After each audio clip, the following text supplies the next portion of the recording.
اور ہم نے داؤد کو سلیمان عطا کیے، بہت خوب بندے تھے اور وہ اللہ کی طرف بہت رجوع کرنے والے تھے۔ جب ان کے سامنے شام کو اصیل گھوڑے پیش کیے گئے تو کہنے لگے کہ میں نے اپنے پروردگار کی یاد سے غافل ہو کر مال کی محبت اختیار کی، یہاں تک کہ آفتاب پردے میں چھپ گیا۔ بولے کہ ان کو میرے پاس واپس لاؤ۔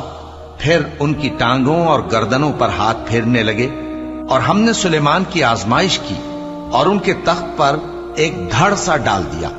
پھر انہوں نے اللہ کی طرف رجوع کی اور دعا کی کہ اے پروردگار، مجھے معاف فرما اور مجھ کو ایسی بادشاہی عطا فرما کہ میرے بعد کسی کو شایع نہ ہو، بے شک تو سب کچھ عطا فرمانے والا ہے۔ پھر ہم نے ہوا کو ان کے زیر فرمان کر دیا کہ جہاں وہ پہنچنا چاہتے ان کے حکم سے نرم نرم چلنے لگتی، اور جنوں کو بھی ان کے زیر فرمان کیا۔ یہ سب عمارتیں بنانے والے اور غوطہ مارنے والے تھے، اور کچھ دوسروں کو بھی جو زنجیروں میں جکڑے ہوئے تھے۔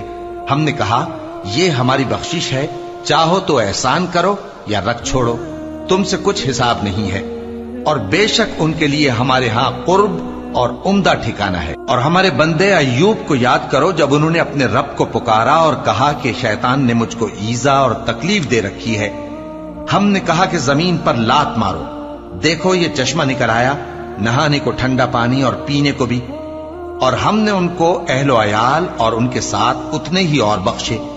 یہ ہماری طرف سے رحمت اور عقل والوں کے لیے نصیحت تھی۔